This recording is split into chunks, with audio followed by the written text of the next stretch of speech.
Ir 27. decembris. Ir pagājuši Ziemassvētki, un mēs esam ļoti tuvu jaunajam gadam, un man ir šī mēneša 4. lekcija vai vakars Baznīcas kalnā. Un es pieskaršos 4. tēmai, domājot par to, kas šodien ir nepieciešams un kādai vajadzētu būt baznīcai. Iesākot, es gribu citēt atkal vienu 19. gadsimta ļoti slavenu mācītāju vai sludinātāju, Čārlzu Spurgeonu, angļu mācītāju. Viņš ir sacījis tādus vārdus. Maza ticība var tevi aizvest uz debesīm, bet liela ticība var debesis atvest virs zemes. Interesanta doma. Redziet, kamēr tāda lokāla baznīca nespējas piedāvāt un nodemonstrēt dzīvē, ka Kristus vēsts, viņa piedāvājums ir spējis cilvēku pārveidot, un ja cilvēki, tad, protams, arī tālāk sabiedrība, tikmēr baznīca mitēsies būt baznīca. Redziet, es kādreiz lasīju, ka par baznīcu, kurai ir nolaupīts viņas DNS, dzīvība, tu esi baznīca, bet mēs svinam baznīcā reformācijas svētkus, oktobra pēdējā dienā, Un reformācijas svētki mums vienmēr atgādina luterāņiem to, ko Luters izdarīja pirms, tas bija 1517. gads, tad mēs šodien varētu teikt, ko Luters izdarīja pirms 506 gadiem, vairāk kā 500 gadi pagājuši. Un tas, ko mēs redzam toreiz, ir ne tikai tas, ko Dievs izdarīja ar Luteru, bet tur ir iekodēts arī tas, ko Dievs joprojām grib izdarīt ar kristīgo baznīcu visos laikos. Jo Kristus jau, jāsaka, savus pašus pirmos sekotājus aicināja uz dzīvu pārveidojošām attiecībām ar Dievu, Tēvu un citiem cilvēkiem. Tā kā katrā ziņā tā ir mūsu privilēģija, tā ir mūsu atbildība, reizē modelēt šīs attiecības un aicināt arī to darīt pārējiem cilvēkiem. Atcerieties tos vārdus atklāsmes grāmatā, ko mēs lasām, ko saka Kristus, redz, es visu daru jaunu. Es visu daru jaunu. Es kādreiz lasīju par kādu ielu sludinātāju, Londonā. Es nezinu, vai jūs esat redzējuši, bet es esmu redzējuši tur arī Amerikā uz ielas stūriem, kad cilvēki ar mikrofonu un maz kaut kādu tumbiņu kaut kā mēģina sludināt un kaut kā misionēt cilvēkus. Un šis sludinātājs ir Londonā uz ielas kaut kā mēģinājis cilvēkus uzrunāt ar evaņģēliju, un tad kāds cilvēks no publikas ir skaļi viņam pretīm saucis un sacījis tā, ka tikai sociālisms var cilvēku pabarot, iedot viņam jaunas drēbes, bet ko var izdarīt kristīgā baznīca, ko jūs tur muldiet, Un uz to šis ielas sludinātājs esot atbildējis apmēram tā, ka iespējams jaunas drēbes jūs cilvēkam varat iedot, bet vienīgi Kristus var šajās jaunajās drēbēs ielikt jaunu cilvēku. Protams, ka katra cilvēka, katra indivīda izmaiņas nav iespējams bez tādas garīgas atjaunotnes. Tas ir tas, par ko runā Kristus Jāņa evaņģēlijā, kad viņš saka, es esmu dzīvā maize, kas no debesīm esmu nākusi, un kas ēdīs no šīs maizes, tas dzīvos mūžīgi, un vīns, ko es tam došu, tam ne mūžam vairs neslāps, teiksim, tie Jēzus paša atribūti vai viņš, bija ūdens, ko es tam došu, kļūst viņā par dzīvā ūdens avotu. Šie teksti, tas ir tas.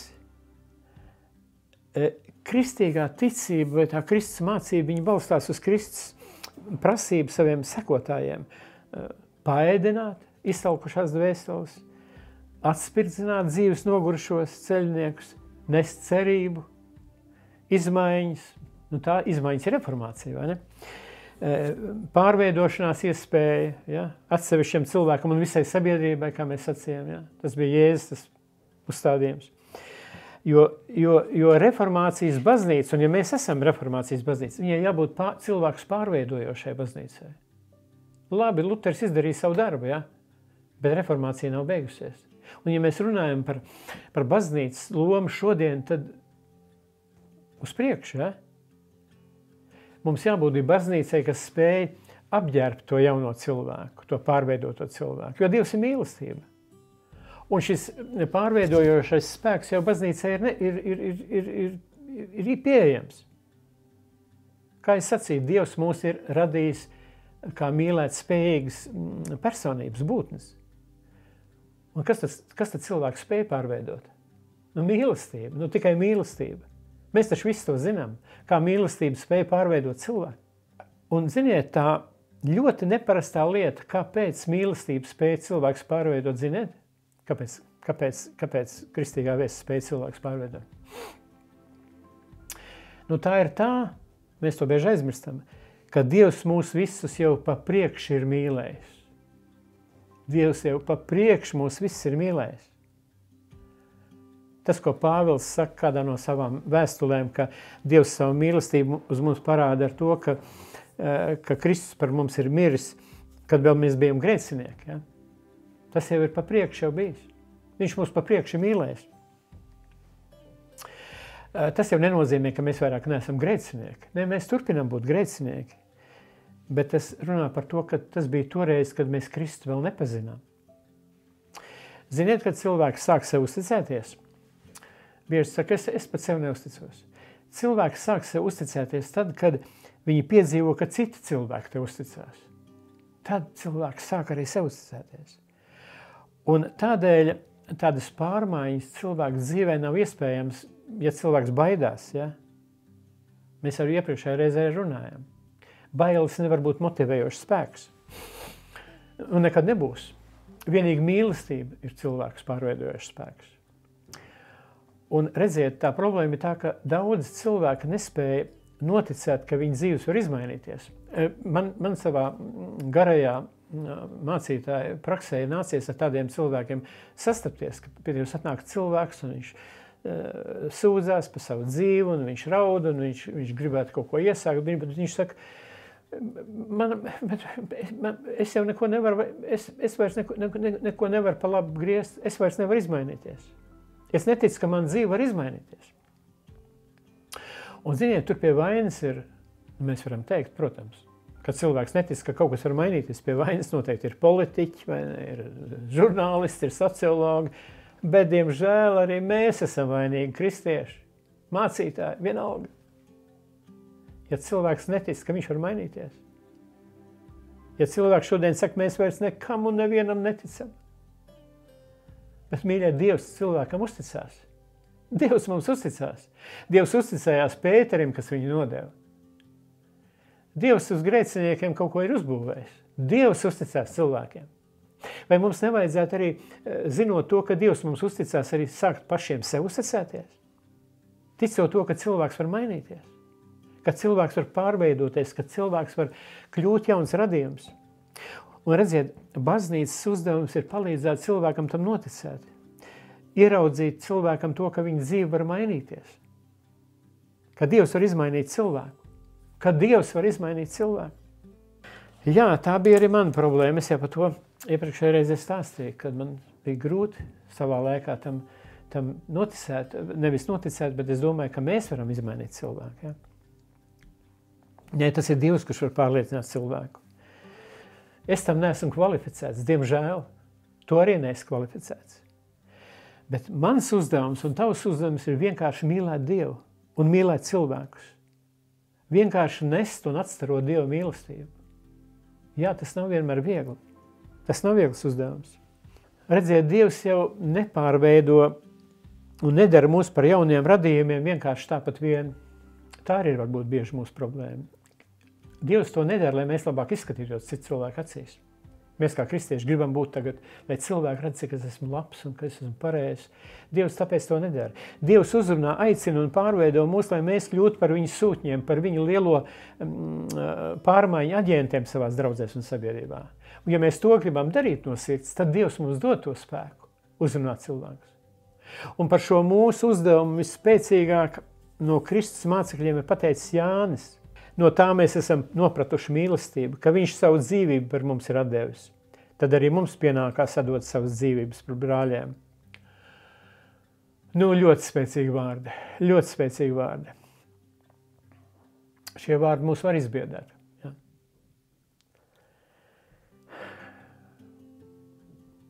Mums pienākās atdot arī savas dzīvības.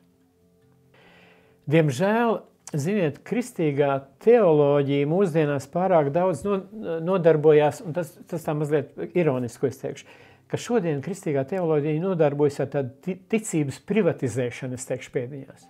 Tāda ticības privatizēšana. Mēs bieži šodien dzirdam, ka ticība ir katra cilvēka privāta lieta. Ja? Tā ir ļoti privāta lieta, tā ir mana izvēle, ja? Tas skar tikai mani. Nebāžties manā ticībā. Un tā cilvēks jūtas ļoti omelīgi. Neviens tev neko nedrīkst jautāt, nevienam tev nekas nav jāsaka, un nevienam nav tiesības tev kaut ko prasīt. Tāda ticības privatizēšana. Bet šodienas tēma, par ko es runāju, un jūs jau nojaušat, ir tāda tēma par tādu īstu personīgu reformāciju. Kas mūs ved pie atziņas, ka mūsu dzīves ir domāts, lai mēs nestu cerību citiem, lai mēs reformētu šo pasauli. Jo Kristus šī iemesla dēļ atdeva savu dzīvību. Es esmu dzirdējis tādu teicienu, ka baznīcai ir jābūt baznīcai ar uzrotītām rokām. Ja? Tas nozīmē, ka baznīca ir ko darīt šajā jomā. Jo tas ir dabīgs veids, kā savu ticību apliecināt, ar uzrotītām rokām. Ja tu to esi piedzīvojis. Un tāpēc autentiska kristietība vienmēr būs personīga. Viņa nekad nebūs privāta. Ja? Man privātā lieta. Nē, viņa ir man personīga lieta. Ja? Jo, ja tas, kas Bībelē ir rakstīts par Dievu, ir patiesība, ja mēs tam ticam, tad tā ir patiesība visiem. Tad tā ir visiem patiesība. Jo tā ir tā patiesība, kas dara brīvi, ja? Ja jūs atzīsiet patiesību, tad patiesība darīs jūs brīvus. Atcerieties šos vārdus. Un, ja tas tā ir, tad viņi var atbrīvot visus cilvēkus. Ir spējīgi atbrīvot visus cilvēkus. Bet te ir atkal viena tāda maz problēmiņa, pie kā es gribu apstāties. Cilvēkus pārveidojoša misija nedrīkst būt uzbāzīga, viņa nedrīkst būt vardarbīga, viņa nedrīkst būt, kāpēc es to pieminu? Tāpēc, ka cilvēki, kas ir tālāk no baznīcas vienmēr mēģina mums pārmest par krustkariem, par inkvizīciju, par tiem tumšākiem baznīcas vēstures periodiem un tā. Un tā ir tā ilustrācija, kā tad baznīca ir un kā jūs esat mainījušies. Un tā iemesla dēļ tā patiesā un neviltotā ticība, tā cilvēkus pārveidojošā ticība nekad netiek varmācīgi uzspiesta. Mēs nedrīkstam to darīt varmācīgi. Mums, kā Kristus sekotājiem, ir jābūt pārliecinātiem, ka patiesība ir mūsu pusē. Mums ir jābūt pārliecinātiem par šo patiesību. Par to, ka patiesība ir patiesība cilvēkiem visos laikos.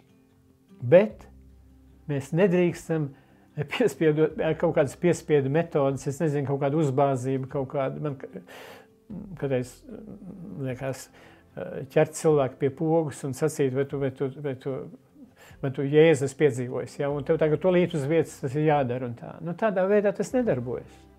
Mums jābūt tolerantiem, iecietīgiem pret tiem, kas kristietību noliedz, jo katram cilvēkam ir tiesības uz savu pārliecību, uz saviem uzskatiem, un tāpēc es teikšu tā, būsim nevis liberāli, teiksim, iecietīgi pret jebkādiem uzskatiem, bet nezaudēsim tādu laipnību pret katru cilvēku, kas domā savādāk, jo patiesi būt tolerants pret visiem var būt tikai tāds cilvēks, kas ir pilnīgi pārliecināts un drošs, ka viņam ir patiesība. Un cilvēki to redzot, es domāju, pavisam savādāk par šīm lietām domās un iestāsies un piekritīs tev, ja? Nu, man gribētu teikt, ka mūsu mērķis ir līdzīgi kā Jānis Kristītājs sacīja, vai ne? Sacīja kādreiz. Viņš saka, Kristum manā dzīvē ir jāaug lielumā un man jāiet mazumā. Tā ir tā. Tas ir tas, kam vajadzētu notikt. Ka Kristus manī aug un tas mans cilvēcīgais tas iet mazumā. Jeb kā Pāvils saka slavenajā Korintiešu 13. nodaļā, ka viņš saka, ja es runātu cilvēku un eņģeļu mēlēm, bet man nebūtu mīlestības, kāda jēga? Es neesmu nekas. Es varu runāt cilvēku un eņģeļu mēlēm, bet ja nav mīlestības, nu kāda jēga? Latvieši teikt tā, tad es esmu tukša muca, kas tālu skan. Ja? Mūsu tai evanģelizācijas stratēģijai šodien nevajadzētu būt tādai, kādu mēs to redzam brīvās tirgus ekonomikas apstākļos, kad viens pārdevējs cenšas pārkliegt otru pārdevēju un cenšoties pārdot ar vien vairāk un vairāk, izspiežot savus konkurences. Es domāju, tas nav pareizi, ja? Kur mums ir tā doma, ka mums jācenšas pārdot savu par katru cenu, ja? Jo mums ir jāpārdod savu preci un jāpelna nauda. Jāsaka, paldies Dievam, ka Dievs mums nav jāpārdod. Mēs nepārdodam Dievu. Mums nav viņš jāreklamē par katru cenu, kā varbūt kādai baznīcai šķiet. Mums nav ne jāglaimo cilvēkiem, ne jācīnās pierunāt kādu, lai cilvēks notic, ka Dievs patiešām ir labs, nekā tam līdzīgi. Vienīgais, kas mums ir jādara, ir jārāda un jādemonstrē pasaulē to, ka mūsu Dievs patiešām ir labs. Ka viņš ir liels Dievs, ka viņš ir dzīvs Dievs, ka viņš ir tāds Dievs, kuram nav līdzīga neviena. Un, mīļie, lai tas izdotos, nav jau daudz variantu. Ir tikai viens ceļš, ir tikai viens variants. Kas tas ir? Nu, tas ir atkal tas teksts, ko mēs Bībelē atrodam Marka 12. nodaļā, 31. pāns. Dievu mīlēt no visas savas sirds, no visas savas dvēseles, no visas savu prāta un no visas savu spēka. Un mīlēt savu tuvāko kā sevi pašu. Mīļie, sabiedrības pārveidošana ir atkarīga no pārveidotiem cilvēkiem. Un ja mēs esam reformātu baznīca, ka mēs esam nākuši no Lutera idejām, tad reformāta baznīca ir tāda, kas ne tikai tic teorētiski, ka sabiedrība un indivīds var mainīties, bet ka tā ir sabiedrība, kas uzņemās atbildību. Būt šīs mīlestības nesēja un izplatītāja, ne uzspiežot savu ticību, teiksim, ka cilvēkam ir jātic Dievam un lai cilvēks pa katru cenu to pieņem, ja? Bet vienkārši mīlot. Es saku vienkārši mīlot, tik vienkārši, ja? Un tāpat laikā tik sarežģīti. Rādot to cilvēkiem, ka mūsu Dievs mums piedod, mūs pieņem un ka viņš mūs dara par jaunu radījumu. Mīļie, atkal mēs esam nonākuši pie 4. reizes noslēguma. Ko es varu jums novēlēt? Patiešām svētīgu jauno gadu. Ja jums būs interesi, tad es no savas puses katrā ziņā esmu gatavs vēl kādas reizes turpināt, domājot par baznīcu, kādai viņai vajadzētu būt visos laikos, arī šajos pārmaiņu laikos, kuros mēs dzīvojam. Atkal es sacīšu jums uz redzēšanos un lai jums mierīgs vakars.